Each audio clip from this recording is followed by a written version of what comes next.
speaking of the playoffs, by the way, Golden State is on the bubble. Like, they might make the play-in game in the West. They got thrashed by Toronto the other day. They've struggled of late. Is their reign over? Do you feel like the reign in Golden State is over, or is this just a blip? I'm hesitant to jump to it's over, because you still got Steph Curry, you still got Draymond, and Klay's coming back, right? And I think we don't want to forget this is without Klay, right? Who's one half of the Splash Brothers. I mean, come on. So I think with that understood, this has been a very interesting season. To me, it's just been marred by inconsistency. And that's what's been so hard to watch. Like, you have Steph Curry doing, unbelievable things on the court right now. It's beautiful to see. And then there are times when they play the best teams in the league very well. And there are times when they lose by 61 points to the Raptors. And that to me doesn't make any sense.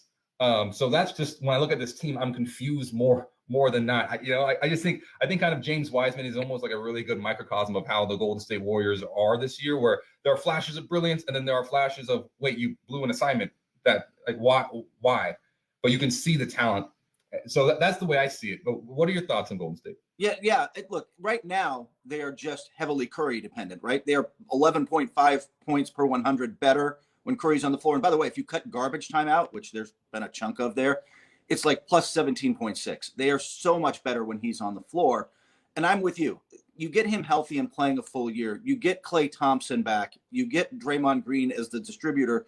And then it just becomes finding the players around them. And that's part of the real challenge there, was that when they won the title, it was Sean Livingston and Andre Iguodala. And like, they could go to these guys that they knew they could trust in the clutch. And yet James Wiseman's not that guy yet. And maybe he will be. But he's only 20. No, he might be down the line. We'll see where he lands. But he's a rookie who does those very much rookie things, right? Like, you're like, wow, that's an explosive move. And then he's just lost for a game. He had a really nice game Tuesday night. Like, it just, he's up and down. That Kelly Oubre is up and down.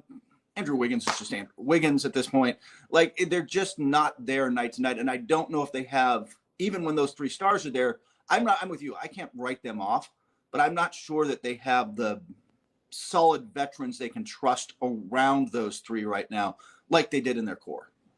Yeah, I think it depends on how you look at the season versus it in space, right? When I think about this team, I'm thinking, okay, well, maybe this season it's not really going. Maybe you can get a playoff game, right?